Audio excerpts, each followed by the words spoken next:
2012 সালের 17 এপ্রিল ঢাকার বনানী থেকে গাড়ি চালক আনসার আলী সহ নিখোঁজ হন বিএনপির তৎকালীন কেন্দ্রীয় সাংগঠনিক সম্পাদক ও সিলেট জেলা বিএনপির সভাপতি এম ইলিয়াস আলী। এর মধ্যে কেটে গেছে 11 বছর।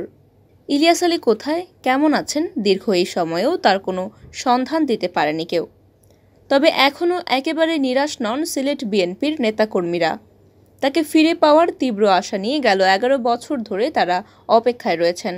বিএনপির নেতাকর্মীরা মনে করেন ইলিয়াস বেঁচে আছেন এবং সরকারের কাছেই আছেন।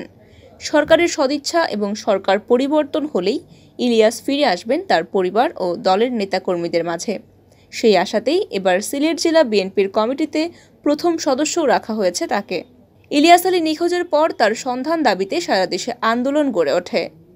বিশেষ করে অগ্নিগর্ভ হয়ে ওঠে সিলেট।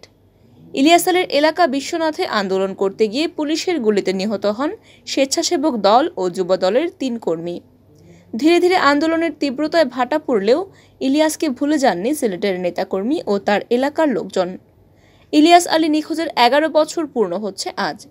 দীর্ঘ এই সময়ে তার ভাগ্যে কী ঘটেছে তা আজও এক অমীমাংসিত রহস্য হয়ে আছে। তবে এখনও ইলিয়াসের ফেরার অপেক্ষার প্রহর গুনছেন তার পরিবার ও দলের নেতাকর্মীরা। তার সন্ধান দাবিতে নিখোঁজের 11 বছর পূর্তিতে রবিবার জেলা প্রশাসকের মাধ্যমে স্মারকলিপি দিয়েছে জেলা বিএনপি। এছাড়া জেলা বিএনপির উদ্যোগে মিলাদ ও দোয়া মাহফিল অনুষ্ঠিত হয়েছে। ইলিয়াস আলীর সন্ধান দাবিতে বিএনপি বিক্ষোভ মিছিল ও সমাবেশ করেছে।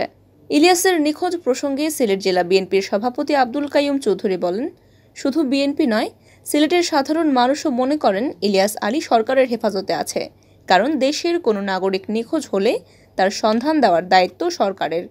সরকার যেহেতু সেটা করেনি, তাতে আমরা মনে করি সরকারই ইলিয়াস আলীকে গুম করে রেখেছে।